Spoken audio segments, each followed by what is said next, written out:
আসসালামু আলাইকুম। রাত বাজে প্রায় 10টা।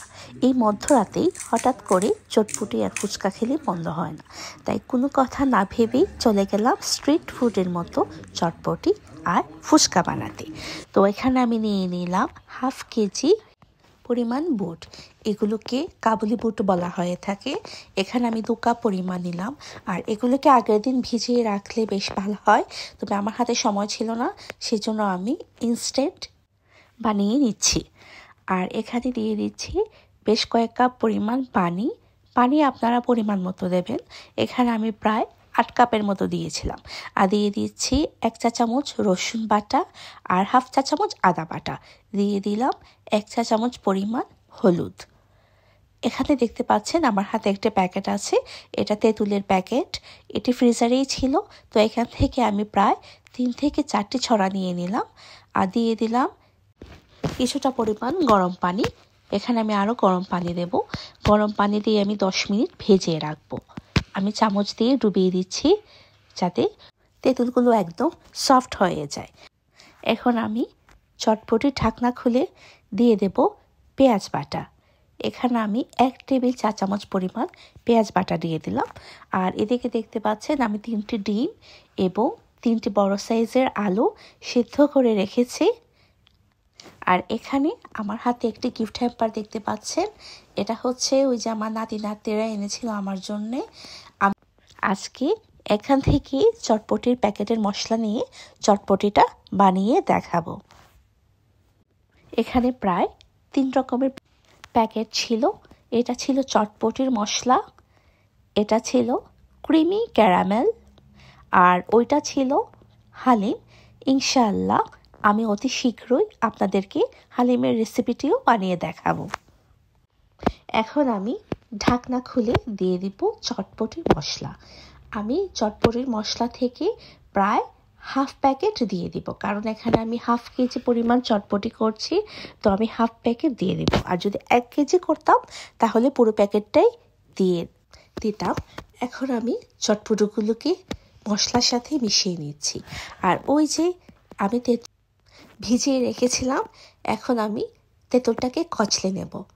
আমি তেঁতুলের বিচি আর ওই যে আঁশ ওইগুলো ফেলে দেব। আর এখান থেকে আমি কাঠটা নিয়ে নেব। আমি বিচি আর আঁশগুলো ফেলে দিচ্ছি। এখন আমার তেঁতুলের কাঠ রেডি। এখন আমি এই কাঠটা দিয়ে একটি সস তৈরি করে নেব। আমি প্যানে দিয়ে দিচ্ছি তেঁতুলের কাঠগুলো। এখন দিয়ে দেব হাফ চা চামচ লবণ আর দিয়ে দিচ্ছি হাফ চা চামচ চিনি। এবারে দিয়ে দেব চিলি ফ্লেক্স। এটা কেনা, আপনারা চাইলে ঘরেও চিলি ফ্লেক্স বানিয়ে নিতে পারেন। এখন দিয়ে দিচ্ছি ওই যে চটপটির মশলা ছিল ওইটা থেকে হাফ চা চামচ দিয়ে দিচ্ছি। দিয়ে এটাকে মিশিয়ে নেব। আর আমি এখন চুলার মধ্যে এটাকে জাল করে নেব। যখন দেখব যে সসটা একদম ঘন হয়ে আসছে, তখন আমি চুলা থেকে নামিয়ে নেব। আমার সসটা প্রায় রেডি হয়ে আসছে এবং দেখুন ঘন হয়ে গিয়েছে। এখন আমি চটপটির ঢাকনা খুলে দিয়ে দেব কিছুটা পরিমাণ চিনি। এখানে আমি 1 চা চামচ পরিমাণ চিনি দিয়েছিলাম। আর এদিকে আমি তৈরি করে রেখেছি চটপটিতে যা যা লাগে। এখানে ছিল শসা, তারপর ছিল ধনিয়া পাতা, এখানে ছিল কাঁচামরিচ কুচি, এখানে ছিল ডিম আর পেঁয়াজ কুচি। এটা আমি কিছুটা পরিমাণ দেব চটপটির মধ্যে, আর বাকিগুলো আমি ডেকোরেশনের জন্য রেখে দেব। আর এখানে দেখতে পাচ্ছেন আমি একটা আলু, মানে বড় সাইজের একটা আলু মেশ করে রেখেছি। এবার আমি এই আলুগুলো চটপটির মধ্যে দিয়ে দেব। আলু দিলে মজাও লাগে আর খুব ঘন হয় চটপটিগুলো। পুরোটাই দিয়ে দিচ্ছি। এখন দিয়ে দেব কিছুটা পরিমাণ পেঁয়াজ। এটা আপনি পরিমাণ মতো দিয়ে দেবেন। আমি খুব বেশিও না আবার খুব কমও না। আর এখানে দিয়ে দিচ্ছি ওই যে চিলি ফ্লেক্স, ওইটা দিয়ে দেব। এখানে আমি প্রায় 1 চা চামচ পরিমাণ চিলি ফ্লেক্স দিয়ে দিলাম। দিয়ে দিচ্ছি কিছুটা পরিমাণ কাঁচামরিচ কুচি। কাঁচামরিচ কুচিও পরিমাণ মতো দেবেন, যতটুকু ঝাল খাবেন আর কি। এখন আমি এগুলো নেড়ে দিচ্ছি। চটপটির সাথে পেঁয়াজ, কাঁচামরিচ, চিলি ফ্লেক্স সবগুলো মিশিয়ে নেব। ভালোভাবে মেশানো হয়ে গেলে আমি দিয়ে দিচ্ছি সেই তেঁতুলের সস। আর এটা দিয়ে চটপটি করলে খুব মজা হয়। আমি খুব অল্প পরিমাণেই দিলাম। আপনারা যারা খুব বেশি টক পছন্দ করেন তারা টকটা একটু বেশি দিতে পারেন, আর যারা কম পছন্দ করেন তারা কম ইউজ করতে পারেন। এবার আমি একটি ফ্রাই প্যানের মধ্যে দিয়ে দিচ্ছি বেশ কিছু পরিমাণ সয়াবিন তেল। আমি কিন্তু একটু বেশি পরিমাণেই দিলাম, কারণ এখন আমি ওই যে আমার হাতে দেখতে পাচ্ছেন গোলপাপ্পা, এটা আমি গ্রোসারি শপ থেকে কিনে নিয়েছিলাম। আপনারা যে কোনো সুপার মার্কেট বা গ্রোসারি শপে পেয়ে যাবেন। আমি গোলপাপ্পাগুলো ভেজে নিচ্ছি। আমি একসাথে খুব বেশি পরিমাণে দিয়ে দেব না, আবার খুব কমও না, আপনারা দেখতে পাচ্ছেন। আর যখন তেলটা গরম হবে তখন সাথে সাথেই গোলপাপ্পাগুলো দিয়ে দিতে হবে। দেখুন কত সুন্দর ফুলে আসছে। এগুলো দেয়া মাত্রই ফুলে ওঠে, খুব বেশি সময় লাগে না। আর আমি আস্তে করে চামচ দিয়ে নেড়ে নিচ্ছি। এই যে আমার গোলপাপ্পাগুলো এখন আমি তুলে নিচ্ছি। আমি একটি ঝুড়ির মধ্যে টিস্যু পেপার দিয়ে গোলপাপ্পাগুলো তুলে নেব।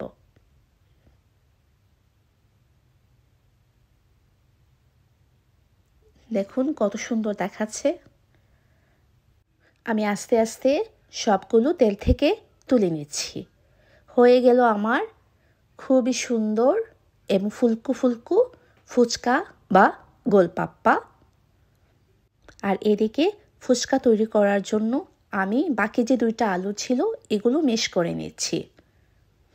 এখন আলুগুলো মেশ করা হয়ে গেলে দিয়ে দেব কিছুটা পরিমাণ পেঁয়াজ কুচি, কাঁচামরিচ কুচি এবং ধনেপাতা কুচি। আর এটার মধ্যে দিয়ে দিচ্ছি ওই যে গোলপাপ্পা করেছিলাম, সেই গোলপাপ্পার প্যাকেটের মধ্যে এই মশলাটা ছিল, সেখান থেকে কিছুটা পরিমাণ মশলা দিয়ে দেব। আমি 1 চা চামচ পরিমাণ দিয়েছিলাম। আর দিয়ে দেব এখানে কিছুটা পরিমাণ বিট লবণ। বিট লবণ খুব বেশি পরিমাণ দেব না, খুবই অল্প পরিমাণে দিতে হবে। আর দিয়ে দিচ্ছি কয়েক টুকরো ডিম। এখন সবগুলোকে একসাথে মেখে নেব। ভালোভাবে মিশিয়ে নিতে হবে। ভালোভাবে মেশানো হয়ে গেলে মেশ করা আলু এটার মধ্যে দিয়ে দিতে হবে।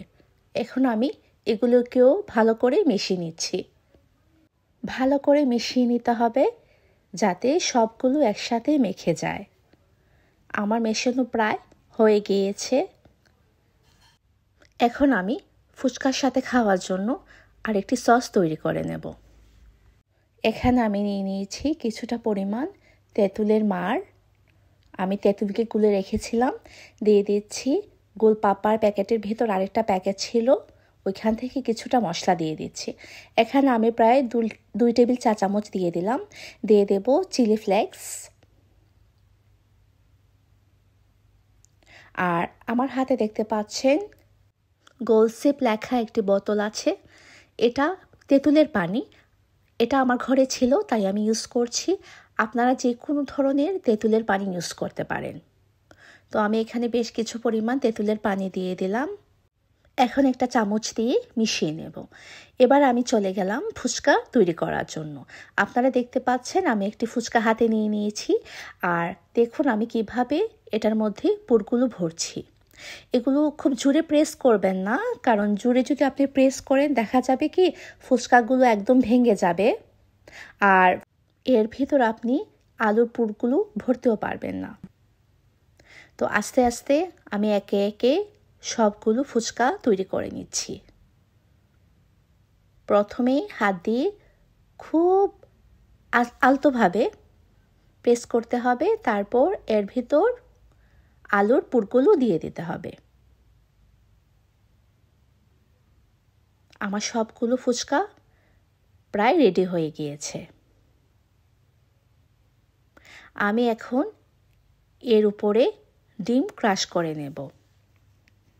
ওই যে আমি আগে ডিম সেদ্ধ করে রেখেছিলাম, ওইখান থেকে একটি ডিম নিয়ে নিলাম।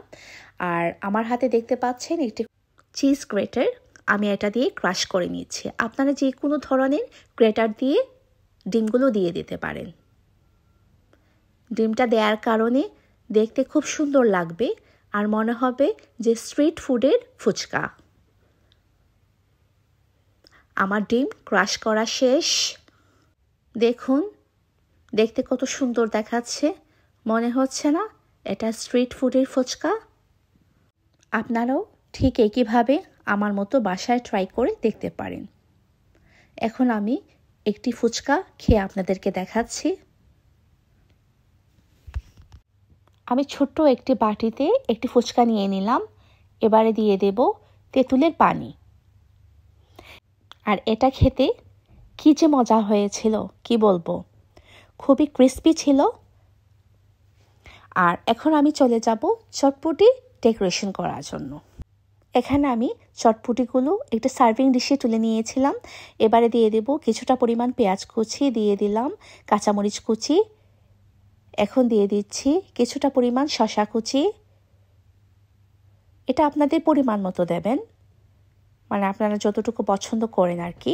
দিয়ে দিচ্ছি ধনিয়া পাতা কুচি। আমার কাছে ধনিয়া পাতা বেশি দিলে ভালো লাগে। আর দিয়ে দেব ডিম। এখানে দিয়ে দিচ্ছি বিট লবণ। এখানে আমি খুব অল্প পরিমাণে বিট লবণ ইউজ করেছি। দিয়ে দেব চিলি ফ্লেক্স। এখন দিয়ে দিচ্ছি ফুচকা। আমি কয়েক টুকরো ফুচকা এখানে ভেঙে নিচ্ছি, তাহলে খেতে খুব ভালো লাগবে।